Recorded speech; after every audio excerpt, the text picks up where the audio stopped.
Protest की तारीख आने के बाद महाराष्ट्र में अब सियासी हलचल तेज हो गई है। देवेंद्र फडणवीस के घर पर अहम मीटिंग जारी, महाविकास आघाड़ी भी मीटिंग कर रहा है और इस दौरान आपको बता दें कि शरद पवार के घर पर वलसे पाटिल पहुंचे हैं।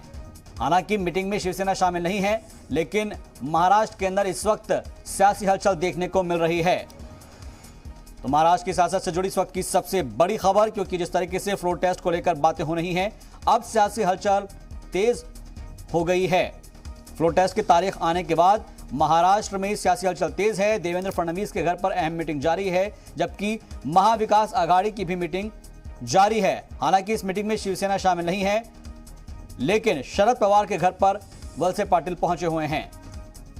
आप देखिएगा, अलग अलग जो हिकमत अमली है दोनों ही गुट की तरफ से वो बनाई जा रही है और ये देखना अहम होगा कि आगे की स्ट्रेटेजी किस तरीके से काम करेगी, क्योंकि शरद पवार के घर पहुंचे हैं वलसे पाटिल।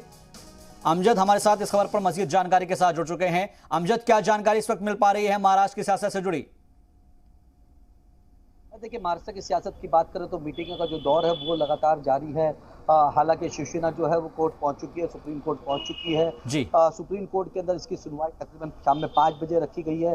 वो आगे की रणनीति क्या होगी उसके ऊपर तमाम जो घटक दल है वो चर्चा कर रहे हैं, चाहे कांग्रेस की बात कर ले, एनसीपी की बात कर ले, शिवसेना की भी जो मीटिंग है मातोश्री पे वो जारी है लगातार। संजय राउत भी पहुंच चुके हैं और तमाम जो विधायक जो महाराष्ट्र के अलग अलग इलाकों से आते हैं उनको भी बुला लिया गया है कहीं ना कहीं महाराष्ट्र, और उनकी जो मीटिंग है वो जारी है और आगे की रणनीति क्या होगी इसके ऊपर चर्चा करी जा रही है। शहबाज अमजद, क्योंकि ये भी कहा जा रहा है कि आज जो बागी एमएलएज हैं वो मुंबई लौट सकते हैं, क्या उसके लिए सिक्योरिटी पुख्ता होनी शुरू हो गई है? क्या आप देख पा रहे हैं वहां का सिनेरियो क्या है?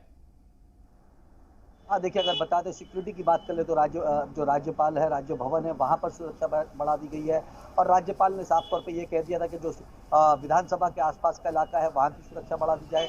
तो मुंबई पुलिस ने भी तमाम जो छुट्टियाँ थी उसको कहीं ना कहीं पुलिस वाले लोगों को रद्द कर दी है और तमाम की सुरक्षा के इंतजाम है लगातार हो जा रही है। एंटी और सीआरपीएफ की भी जो टीम है लगातार, देखिए हमने यहाँ पर पहुंची, अलग अलग विधायकों के घर पे मौजूद है, उनके ऑफिसों पे मौजूद है और जो यहाँ पर जो रिजर्व फोर्स है उसे भी कहीं ना कहीं लगा दिया गया है।